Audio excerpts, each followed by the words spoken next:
Good afternoon, ladies and gentlemen. Oh, okay, Jennifer's turning the captions on. There we go. Welcome to all of you here in the auditorium, and welcome to those of you tuning in on channel 973. We're at number something of our Advent series of things, all sorts of things happening in this month. If you came last week, you may have been all bundled up in your coat, ready to go out into the courtyard to light the tree. And that didn't happen. The tree was not yet ready to be surrounded by all of our love and affection. It needed to relax a bit before they could put the lights on it. And so we moved that to this week. The most wonderful time was 2 years ago when we had all of these things happen on the same night. And we started in here with the blessing of the creche, went out into the hallway, got out into the courtyard where our outdoor menorah was standing, and Gail had the prayers, and we lit the menorah, and then we had the prayers on the tree and lit the tree. It was all in one thing, because that's where Hanukkah fit 2 years ago. Last year, Hanukkah was almost at Christmas, like practically simultaneous. And we wanted to get the tree lit way before that. So that's how that happened then. And 2 years ago, we also discovered that our indoor-outdoor menorah was not. Indoor, yes, outdoor, no. It burned out 2 sets of bulbs in a couple of days because of the pouring rain we had that year. And we decided that, well, actually, as Gail mentioned, menorahs are usually put in windows and the light shines out in the world. And so having it in our hallway here, shining out into the courtyard, was ideal for our situation. So this year, we moved the lighting of the tree to this week. Creche was last week, this week's Hanukkah and the tree. And without further ado, I think most of you have met Rabbi Gail here. Rabbi Gail has been with us for more years than I can count now. I'm not sure when it started. It was 2017. 2017? Yeah. She started as one of our chaplain interns in clinical pastoral education. And she was going to be here the whole year for 3 units of clinical pastoral education. She was also studying to be a rabbi at the time. And that was a little bit too much to do both at the same time. But while she was here in that first unit, she got some things underway, including our monthly Sabbath service and a few other things. And we've done many programs over the years together. And she's just kept coming because she wanted to. And during that time, she also got to be a rabbi. And so she's now officially Rabbi Gail Fisher. And let's see, what else can I say? Well, she comes now too with a Torah study. Usually a couple weeks after the first Friday Sabbath service. And she's recorded a Sabbath service that you can get online on our 971 on the other Fridays, but she's here in person on the first Friday. And when she first did the survey of our Jewish residents of what sorts of things would they be interested in, and she mentioned, how about Torah study? She said, no, we get out to synagogue for that. We don't need one here. Well, turned out the folks that really wanted it eventually no longer got out to synagogue for that and decided they'd like to have it here. So she's been coming here for that as well. And all of these things are open to everybody. You don't have to be one of our Jewish residents to attend. You can participate in these. You're always welcome. So without further ado, I'm going to turn this over to Rabbi Gail, and let's give her a sign of welcome. Thank you. Thank you. Is this coming through loud and clear? Yes? Great. So I want to start just by saying that we do light the Hanukkah lights and put them in our windows. It's a different holiday. It's unique from every other one of our holidays because it's home-based. And we do it in our homes, but we proclaim the miracle of Hanukkah to the world. And it's become particularly important this year for us to be lighting our candles and putting them in the window and showing the world that we're not going to back down. We are here, and we are going to be strong, and we are going to be together, and we are going to proclaim our light into the world. So I always feel really safe here in this community, but we're not safe everywhere, and it's just something to keep in mind. And so we're trying to shine that light a little bit brighter this year to show that no one's backing us down. So I'm going to go back and give you a little bit of a history lesson, and I'm going to start with Alexander the Great, because that's probably common ground that we all know something about Alexander the Great. And I'll even start a little bit before, just with a little preface. And so I will talk about the temples in Jerusalem. There have been two main temples in Jerusalem. The first one was built by King Solomon, and it was about the year 970 or something like that it was built there. It was destroyed in 586 before the Common Era, and the Jews at that point were exiled to Babylonia. So went to Babylonia. Cyrus the Great of Persia then conquered Babylonia, the Assyrian Empire, and let everybody go back home, ali ali and free. Wherever you all came from, you can go back home, you can restore your culture and your life and your religion and everything. And so after 70 years, the Jews could return back from Babylonia to Judea and rebuild the temple, and that was the second temple that was built around 516 BCE. So even though the Jewish people were back in the land of Israel, and it was Judea, and they were still the Israelites at that point, because it wasn't the state of Israel yet. We had to wait 2,000 years for that.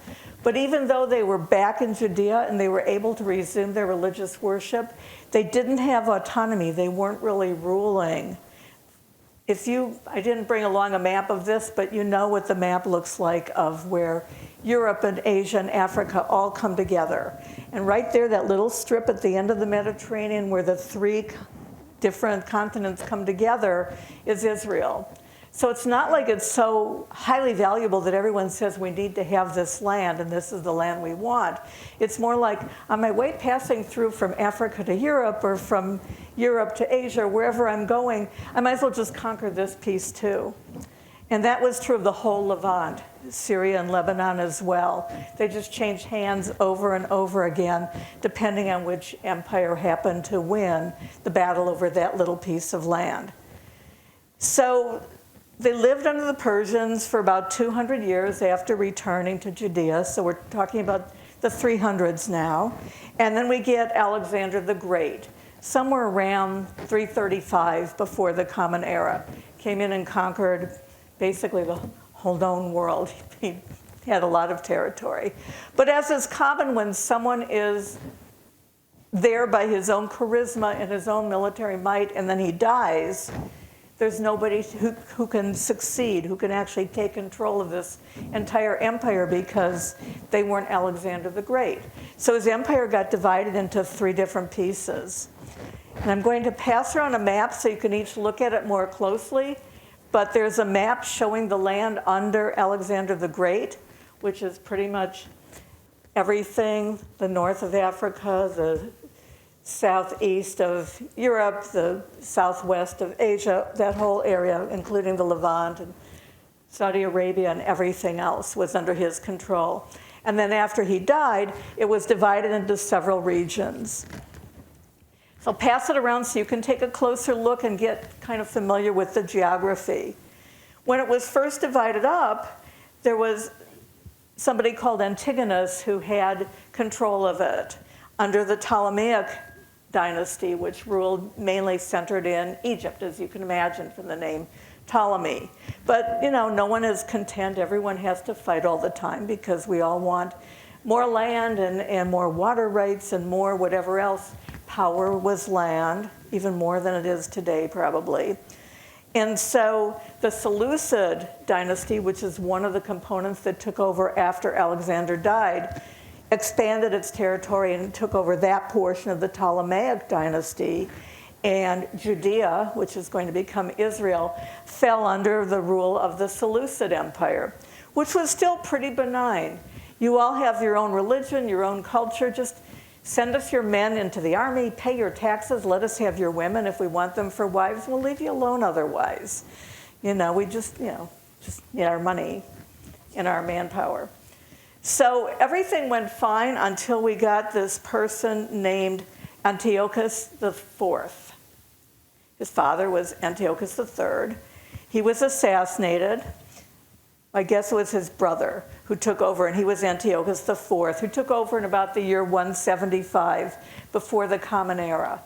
And he might have had some kind of a inferiority complex or something, because he suddenly seemed to need to prove that he could rule his territories strongly with an iron fist.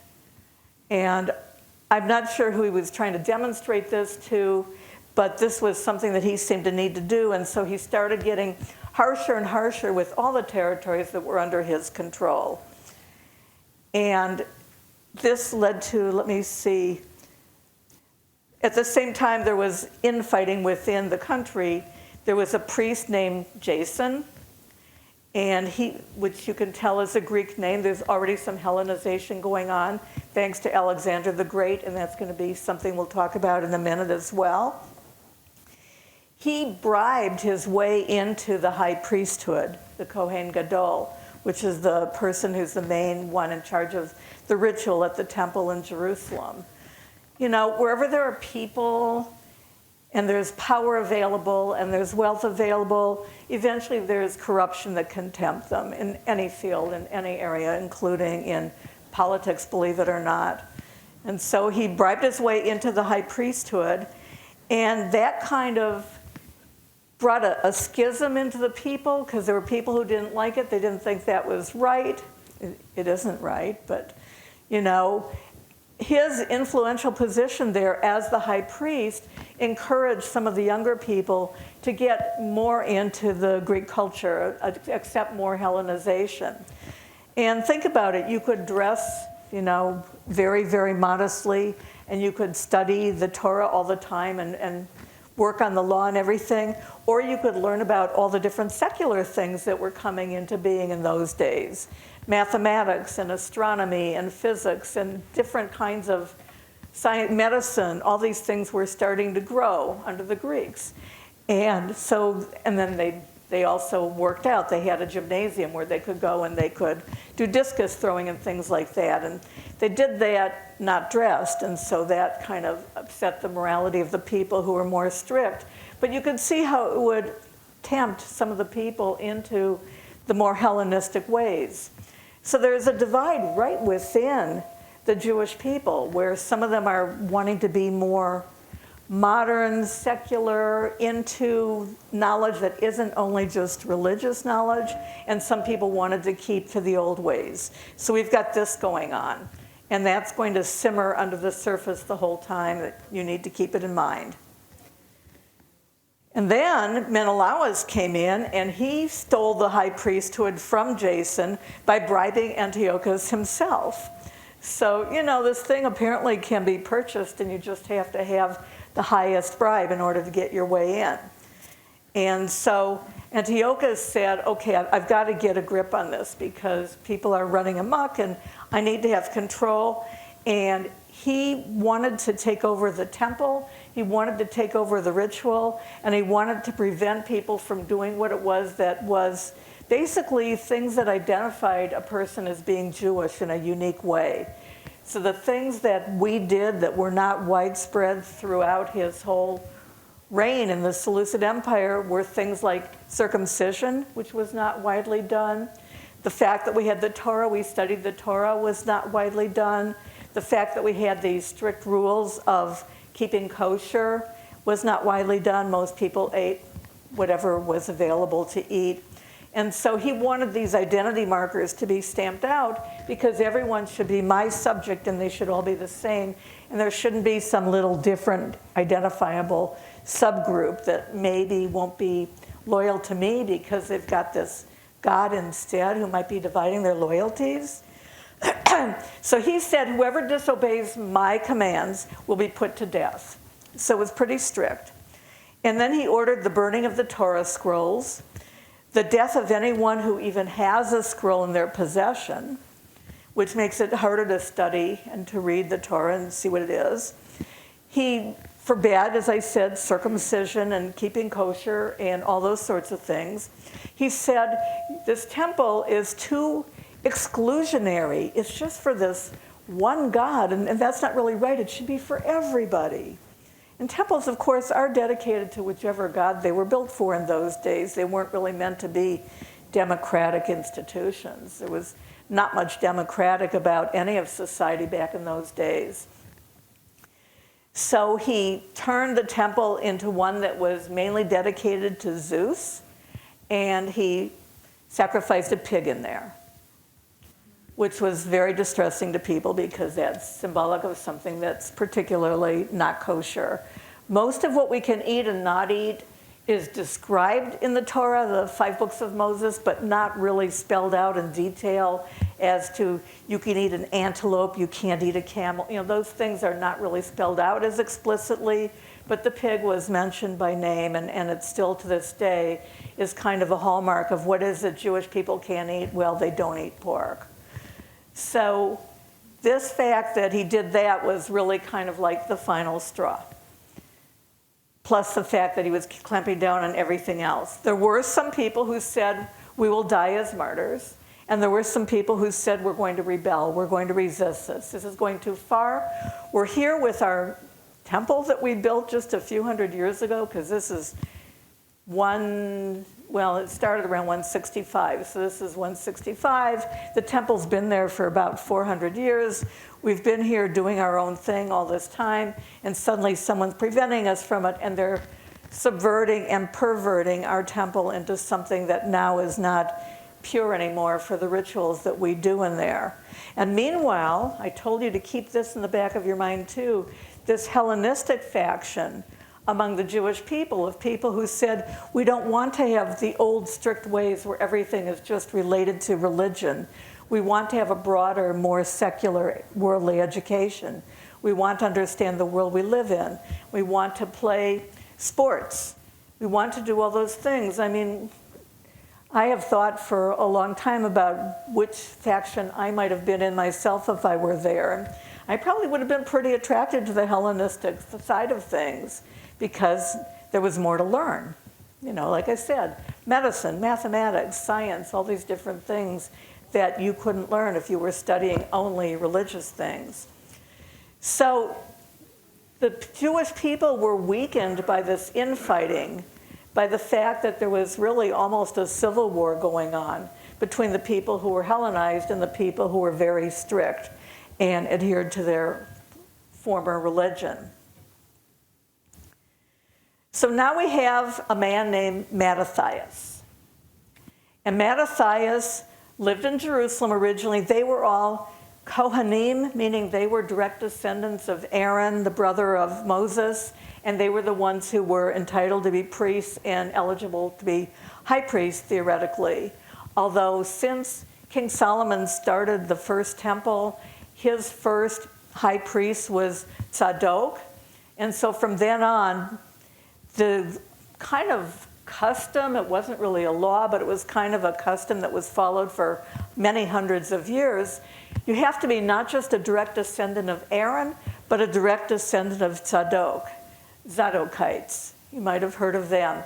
They were the people who were supposed to be eligible to be the high priest.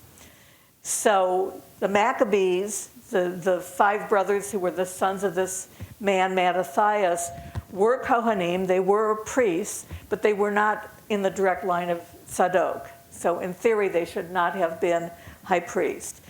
So because of all the dissension that was going on and the fact that the temple had been taken over by these Syrian Greeks and distorted and polluted, corrupted, made impure, Mattathias didn't want his family to be living in the middle of that, and so he moved them to a place called Modi'in, where I've been through on the bus. It's on the West Bank now, so if you're right there on the bus, you don't necessarily get off, but it's there. Nothing's far from Jerusalem, but it's not real far from Jerusalem, but it was enough away in the hills, away from the city, so that he felt his family was safer. He had 5 sons. He wanted to raise his family safely.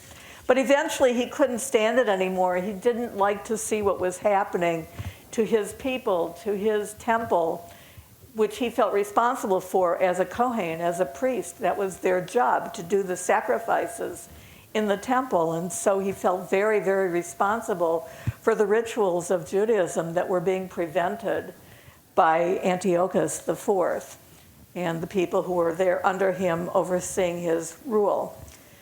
So Mattathias came into Jerusalem and he said, "Everyone who is with God, come to me." And the people who were going to fight on his side against the Syrian Greeks, against Antiochus and his troops, came to him, and they did form an army. And he had 5 sons. Judah Maccabee, the one you might be most familiar with, was actually the 3rd son, but possibly he had the most military ability or interest or whatever, and he became the one who was the first general and led the battle. And so they fought. He eventually died in battle in 160 before the Common Era. But in 142, Judea finally became independent. And they accepted Simon as their leader. Simon was another one of these 5 sons, and by that point he was the only one who was still living. So, expel the Greek forces from Judea, restored religious freedom, restored the everyday practice and Jewish sovereignty, and now we need to rededicate the temple. First we need to clean it out because it had been pretty trashed with all the worship of other gods that were in there. There were idols in there and all sorts of different, I don't know, maybe foreign incense. There's incense that were commanded in Exodus to burn, and it's a special kind, and they probably brought in whatever they used for their own particular gods. And so all that had to be cleared out, and the temple had to be purified and rededicated and brought back into use as the center of Jewish worship, which from 165 BCE, when it was restored, remained all the time until it was destroyed 230 years later in the year 70 in the Common Era. So it had another few hundred years. When you go to Israel, you can see that they built walls to reinforce the walls that were around the city and around the temple itself. And there are Maccabean walls that you can see. They've excavated deeply enough where you can see the walls that are from Maccabean times. They've excavated in some places where you can see the smaller stones that are even from First Temple times. It was smaller, and so they're farther in on the Temple Mount. And then King Herod came along near where BC turned it into AD and did his own. He was a big builder, and he did his own constructions and had great big huge blocks. And you can see those too. So you can see as they're excavating down the walls into the ground, into the past, the different layers of all the building that there was. So the Maccabees go into the temple, and there's a menorah in there. I'm looking because, of course, there's a menorah in here too, right? The menorah that's in front of the Knesset that actually is the symbol of Israel. The Star of David was a military sign that was on the shield that King David carried into battle. And it's put on our flag, and it represents us, but our actual national symbol is the menorah. It's the 7-branch candelabra. So 3 branches on each side, and then one in the middle, like the 7 days of the week. And that's the one that was made in gold that was put in the temple.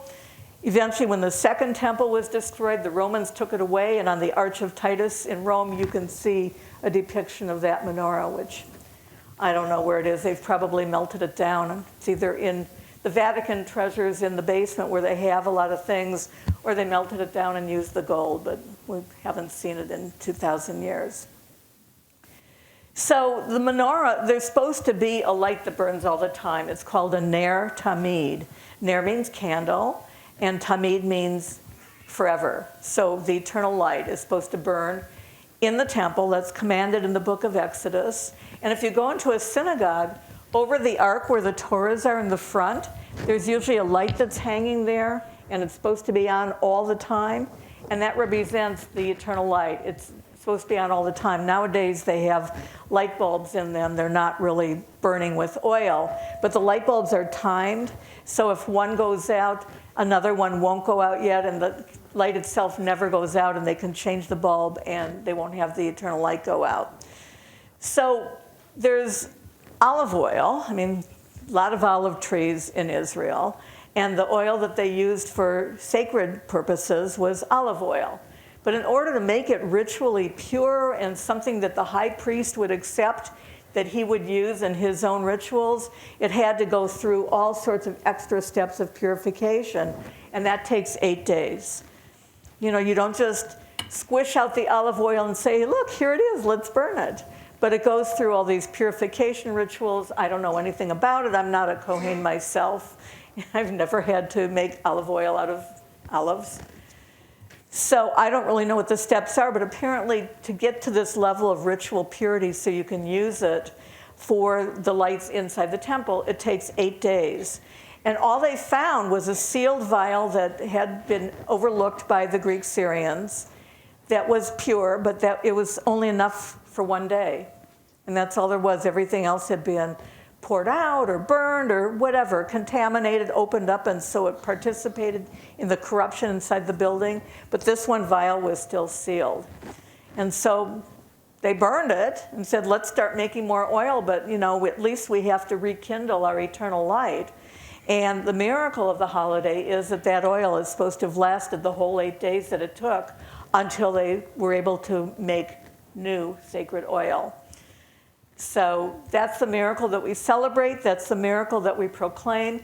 When we put the Hanukkah menorah is actually called a Chanukah, Hanukkah thingy, I guess is what that means. And it's got 9 branches rather than the 7 branches of a regular menorah.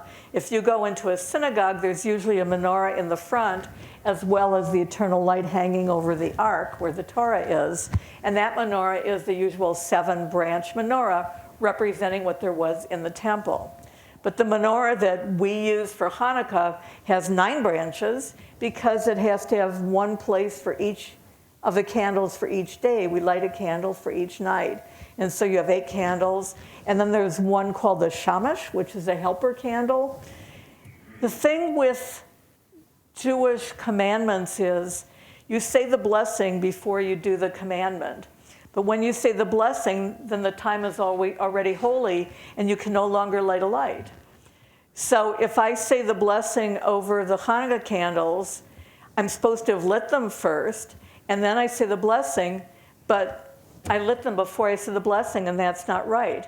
When we light the candles on the Sabbath, we hide our eyes from them after we light them so we don't see that they're already lit. And then we take our hand, oh, look at that, it's already lit. Thank you. Miraculously, a Chanukah has appeared. So it's got the 8 candles in it, 1 for each night, and it's very interesting. There were people back around 50 before the Common Era who were fighting over how are we supposed to light these candles? Should we start with 8 on the first day and go down by 1 because we're proclaiming the most holiness on the first day and then we go down by 1 each day until on the 8th night we have only 1? Or should we start with 1 on the first day and grow in holiness as we go through? And if you start with 8, then you know how many days are left. Next there'll be 7 days left, next there'll be 6 days left. So that made some logical sense. But the growing in holiness, growing in light until you get to the culminating day was something that also was very attractive. So the rabbis in their wisdom compromised. They said, okay, we will start with 1 candle the first day, 2 candles the second day, and so on, but we'll light them in the other order. So we'll light the latest one first. So you put them in right to left, but then you light them left to right. And that way you're compromising, and both of these rabbis with their suggestions were honored. So I'll put this up here because you can probably see it. Actually, at the beginning of Hanukkah, you put in the candles only as Right, days. right. You don't start with a full. No, you buy a box with 44 candles in it, and you can all do the math of that. 2 plus 3 plus 4 plus, all the way through 9 equals 44. And like at home, my Hanukkah has 1 here, and then it has 3 now waiting for me to come home and light for the 3rd night. Tonight's the 3rd night. Here we put all the candles in because we don't actually light them, no We fire. can't light anything here. But the light bulb ones, we like to try to light showing one day at a time. Well, yeah, because we're actually lighting them. So although it's a historical holiday and it's not a religious holiday, the rabbis, when they were doing the Talmud, there isn't a book in the Talmud called Chanukah. There are books in the Talmud for Shabbat, for the Sabbath, for Yom Kippur, for Rosh Hashanah, for Passover. There's books in the Talmud for every holiday. But Hanukkah's not in there. It's talked about in the book of Shabbat, the Sabbath, and in the book of Rosh Hashanah, because they do talk about it. The rabbis were not happy with Hanukkah. They didn't want there to be a holiday that celebrated a military victory, a really bloody one that was partly a civil war. This is blocking my view of some of the beautiful people over on my right. So I will take it down. And now I can see you over there. And they also, they didn't, it was really recent. It had happened, this, like I said, around 165 before the Common Era, and we're talking about the year 90 in the Common Era, so, about 200 years earlier. It was really recent compared to everything else in the Torah that had happened more 1,000, 1,500 BCE, way longer ago. So it was this new kid on the block, and it had this bloody history. And of course, the book of Joshua is also a very bloody book, but it's our conquest of the land, and there's no civil war involved in there. So they left out the war part. They wanted to focus on the miracle of the oil more, and they were talking about what should we do? Should we even have this holiday and everything? And I told you how they came up with how to light the candles and everything. But they decided we're going to co-opt it into a religious holiday. So they assigned a Torah reading for each day of the 8 days. There's a special reading from the Torah that you do. Even though it's not in the Torah, it happened too recently. The Torah was redacted somewhere around 550 BCE, so 400 years before Hanukkah even happened. The Ethiopian Jews, who broke away after the first temple was destroyed, didn't even know about Hanukkah. When they got rescued and they got brought to Israel, they didn't know there was a holiday called Hanukkah because they had left Israel before that happened. So that's how recent it is. They said, wow, this whole great holiday, we didn't even know about it. Let's spin dreidels, let's give gifts. So there's also Hallel, which is what you sing on festivals. They're songs of praise to God, and it's some of the Psalms from the book of Psalms that are sung with fun, catchy melodies. You'll recognize some of them from Passover probably, because that's the ones that most people are familiar with because they're sung during the Seder. But they're sung every new moon, they're sung on every holiday, except they're not sung on Yom Kippur, because are you going to praise God the day that God's writing down your fate for the next year? That sounds a little bit, kissing-upping or something. So Hanukkah today is seen as a celebration of religious freedom, of faith over idolatry, faith in God over worship of pagan gods, perseverance, this small group of people who were able to overcome these superior forces and win back Jerusalem and build back the temple. And the religious rituals and stories and songs that we do all commemorate that kind of thing. So I'm going to show you a few things that we have. The first thing I'm going to show you is Hanukkah geld. We're going to pass that around. It's a chocolate coin. And when you take at least one, there's a bunch of them here. Some of you could even have 2 or so if you wanted. On one side, there's a Chanukiah, the special Hanukkah menorah. There's some characters above the Chanukiah, which you may or may not recognize. They're in Hebrew. But if you want to know how to spell Hanukkah in Hebrew, it's there. You see it in all different ways in English because we're just trying to transliterate into English characters what the holiday is. And so in my family, we spell it with a CH for the ch sound, although people say ch sometimes when they see the CH. People spell it with H's and 2 N's and 1 N and 2 K's and 1 K and an H at the end and not an H at the end. And it's not that Hanukkah is spelled many different ways. It's spelled only this one way. It's trying to put it into English so people know what it is that we're talking about. And, oh, they're talking about Hanukkah. And then underneath it says Happy Hanukkah. And then on the other side, it says Izzy and Dizzy, which is very important for you to know. They're the people who made the chocolates. So we'll pass that around. Thank you. Don't spoil your dinner because we're all going to have dinner in the arbor room And afterwards. do remember there's chocolate inside, so if you put it in your pocket. So you might have to eat it. Okay. That's me, I guess. Yeah, you're the one who's moving. Then we have the dreidel. And I'm going to pass dreidels around too so you all can have a dreidel to take home. So we have a lot of them, all different colors. You can choose. The dreidel probably came from an Irish or a Scottish top spinning game that there was back hundreds of years ago. It does not date back to the Maccabees. All sorts of tall tales about it, but it's really only back, however many, 600 years or something. And it was called well, actually it says ancient Greek and Roman times, so it could be 1,000, 2,000 years. But it was not something that the Maccabees were playing. It came from Ireland and Scotland. And it was a teetotum. Dreidel is Yiddish. To dray your cup means to spin your head around and around. And in Hebrew it's called savivon because saviv means around. You're going saviv ha'ir, around the city. So savivon is a thing that makes it a noun, a thing that spins. So, and it has letters on it, nun, gimel, hey, and shin. They're supposed to stand for nes gadol haya sham, which means a great miracle happened there. In Israel, and I've seen them, in Israel when they make them, they say nes gadol haya po, a great miracle happened here. But they came to Israel only more recently, only in the last 100 years or so, and they've mostly been in Western Europe because that's where they started from. So you play the dreidel game. My grandchildren have been playing it since they were probably 2 or 3, as soon as they were not going to put them in their mouths anymore.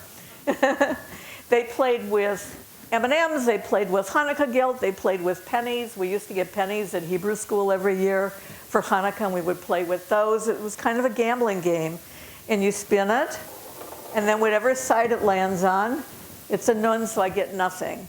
Okay, how do you know what you get? And it turns out that the real words that belong on the dreidel are Yiddish words, and they just found Hebrew letters that were similar and came up with this acronym, a great miracle happened there, to justify putting these Hebrew letters on the dreidel. But they really come from these 4 words in Yiddish. It's my father's native language, but not mine, so I'm going to have to read it to you. So the nun that I got was nicht, not. You don't win or lose anything. You just, your turn is over without anything. The gimel stands for ganz, all of it. If you get a gimel, you take the whole pot. The hay stands for halb, or half. You take half of the pot. And we used to round down, so there'd be more left for other people. And the shin stood for shale arain, you put in. So you'd have to put in one of the ones you already have. So you play this gambling game, and it was all Yiddish because it came from Ireland or Scotland, somewhere there, they're not sure which one, into Germany, which is where the German Jews got hold of it. And so they're the ones who coined the word dreidel to say it in Yiddish. They're the ones who came up with the Yiddish words to describe how you're going to win, what the result of the play is. And then now we have Israel as a state now, we have to do everything in Hebrew and make it seem all modern and everything. And so we came up with those letters to replace it. And people who play it enough know what the letters stand for, which is a good thing because most of, well, certainly my grandchildren don't know anything about Yiddish at all. So now we can pass the dreidel. Does someone else want? We don't have to make. No, you don't have to do all that. Maybe someone else. You have to eat your chocolate. I'll have some of this to raise my strength here. Yes, yeah. Let's all send strength. There we go. Ready? There's a bunch of colors. Take whatever color you like.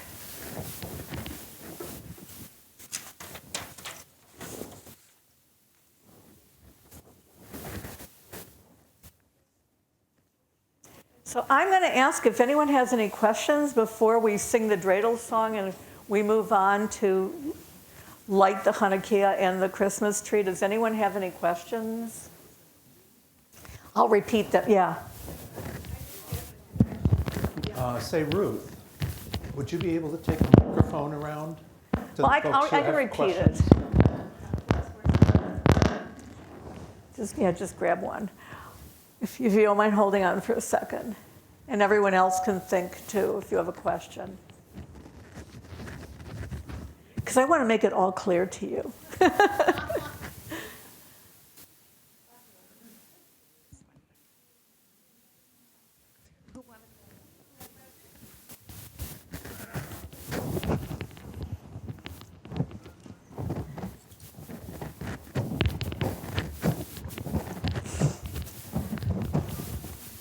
I didn't get the connection to the gelt, to the goal, you know, why that's given Okay. at Hanukkah time. All right, thank you. About 150 years ago, really, presents were not particularly given at Hanukkah.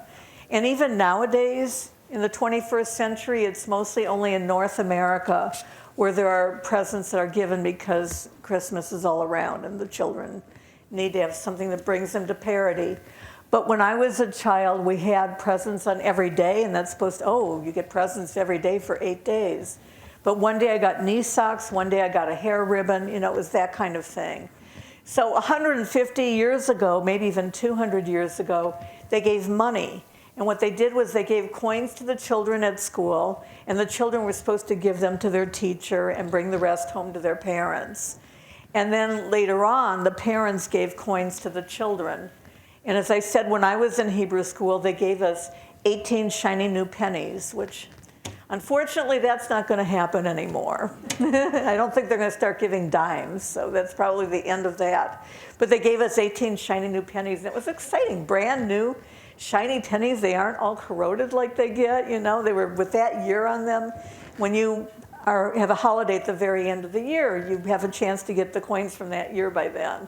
So they were all minted that very year, and it was very exciting, and we used them to play dreidel with, because we had all these coins that were given to us.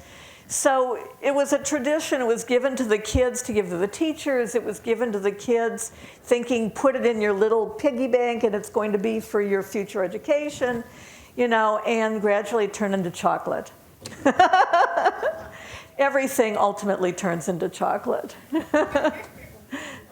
Thank you. Are there any other questions? Yes. Here comes the microphone. Hold on. Do you have special food every night or some of the nights? We do. And you're going to get a chance to taste some of that tonight in the Arbor Room. They're making a special dinner for us. And the miracle of Hanukkah was the miracle of oil. So oil is a central feature of the food we eat on Hanukkah. Totally not healthy. Even if it's olive oil, you really shouldn't be eating that much oil. None of our holidays have particularly healthy food. So we have potato pancakes. Potatoes being a staple of the major Jewish community, which at the time this was being developed, all lived in Eastern Europe, mostly in the area that's now Ukraine and the Pale of Settlement. And potatoes were what they had because they were mostly poor. And so there were potato pancakes fried in oil, and it splatters all over your entire kitchen. It goes everywhere. You have the smell for a week. You're cleaning up oil from every possible surface. There's no way to keep potato pancakes from splattering everywhere. Some people try to get around that by air frying them or putting them in the oven or something, but no oil. That's wrong. In Israel, they have sufganiyot, which are jelly donuts, and those are deep fried in oil. Although now there's a new spin on that too. Today I was reading about someone who made their jelly donuts, and one of them had Nutella in it, and one of them had Dubai chocolate in it, and one of them had Bavarian cream or something in it. So, we're not talking about raspberry jelly anymore. We're talking about something that you might actually go in a store and buy because it sounds good. So yeah, there's a lot of oil-based kind of foods that we eat. And then in addition, You know, the usual things you have at a nice family dinner, brisket, chicken, things like that. So I'd say the special foods that we eat mostly are focused on the oil. And even now, potato pancakes, they're making them out of sweet potatoes and beets and other things too, so they're not all just potatoes. So you get in the 21st century and nothing is left untouched. My last question, what about the matzah? You have to have matzahs The for, matzah's for Passover, so that's a different holiday that comes in the spring. And we don't need matzah for any other holiday, thank God. Unless you really like eating cardboard year-round. Some people do, but, you know, not me. It's a question back here. Do you have any restrictions on what you can do during Hanukkah? No, it's not unlike our other holidays that are religious holidays in origin. It's a completely historical holiday. You can tell because it doesn't fall on either the full or the new moon. Our months start on the 1st, which is the new moon, and then so the middle of the month, 14th, 15th, would be the full moon. Hanukkah's on the 25th of Kislev. So it's not a full moon or a new moon. It's a historical holiday. There's no restrictions. We can work, we can drive, we can use our cell phones, we can write, we can do anything. So no restrictions. Is that you, Dudley, or we? Yeah, it is. I wasn't sure if he was pointing to someone else. Well, you mentioned the oil that is so much used in cooking. Maybe I missed it, but is a particular type of oil? I think of like olive oil, or is it oil from some other source? It has to be kosher, but I don't think it's restricted. A lot of people use olive oil just because in Israel it would mostly be olive oil, and so they do it kind of feeling that would be closer to traditional. But there's no restriction. My mother would use canola oil, I think. You know, you can use peanut oil. I think that has a higher burn point, and maybe it won't smoke as fast when you're cooking all the latkes. So no, as long as it's kosher. And just as the last thing, one of the first Hanukkahs I ever attended, and I'm not Jewish, but they had kugel seemed to be a big thing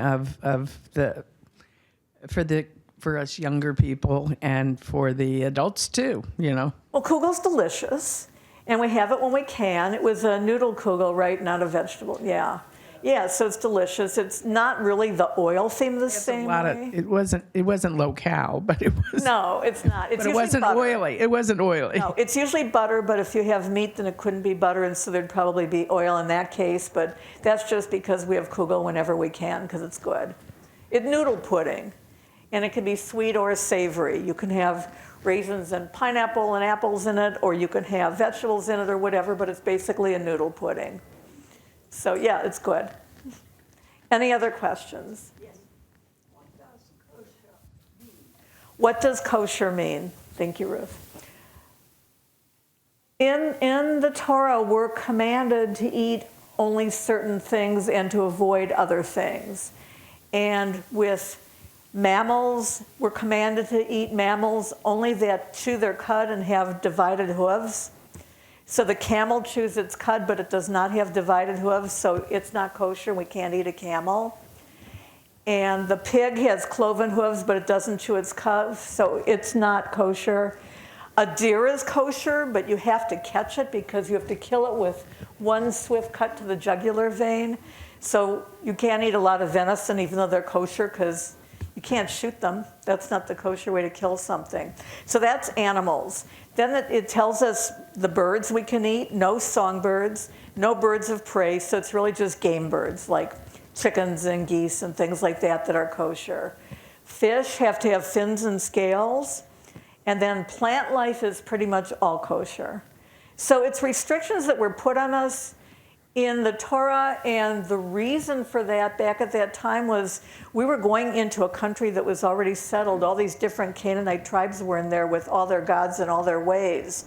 And you have this brand new people who are just learning how to be a nation right then and really haven't gelled yet. So there'd be a temptation of, all these people are already here, let's all go marry them all. And then assimilate and disappear right when you're trying to form a brand new nation. So the food restrictions were to prevent us from being able to eat in anyone else's house who wasn't one of the 12 tribes, and then you're not going to marry their son or daughter because you don't even get to know them. So it was a way to keep us separate so that we could coalesce into a nation of our own among all these other people. But, once they're there in the Torah and it's what God told us, they kind of stick. You're like, okay, God, we're done. Here comes the microphone. And then we'll stop. Do you go to the synagogue on one of the 8 days? Well, we have services 3 times a day, every day. So like this morning we had a service, and then I'm missing, there's one at 6 o'clock, and I won't go to that tonight. So yeah, people who go every day anyway will go. It's not special that you would go if you don't go otherwise, but they do have a special Torah reading for each day, reading from the 5 books of Moses, and they do have the special songs of praise that they sing every day. So they won't light candles because you don't light candles in the morning. You only light them at sunset because that's when the day starts. It was evening and it was morning, the first day, the second day, the third day. But you go if you're going to services anyway. It's not like our holidays where you go and it's a real important service, a special service. And again, it's because Hanukkah is home-based. And so it's supposed to be in your home, proclaiming to the world around you, all the people who aren't Jewish, about the miracle and bringing the light to everyone to see. So we're going to sing the dreidel song. You all have a dreidel now, and there's a few more up here if someone was missing out or wants one for their grandchildren. Page 4. It's in your little handout.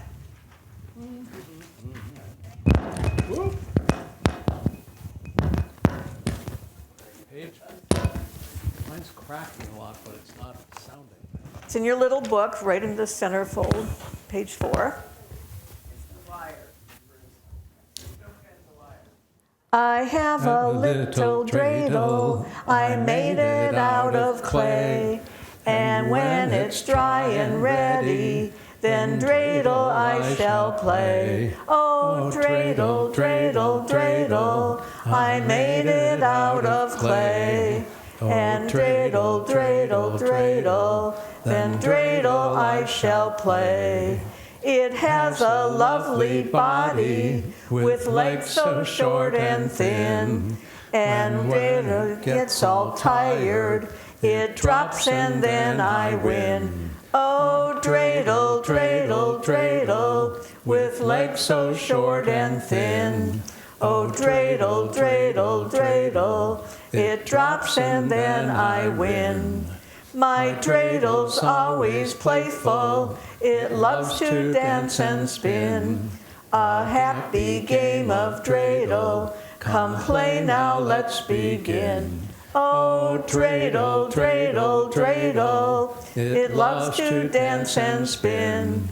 Oh, dreidel, dreidel, dreidel, come play now, let's begin.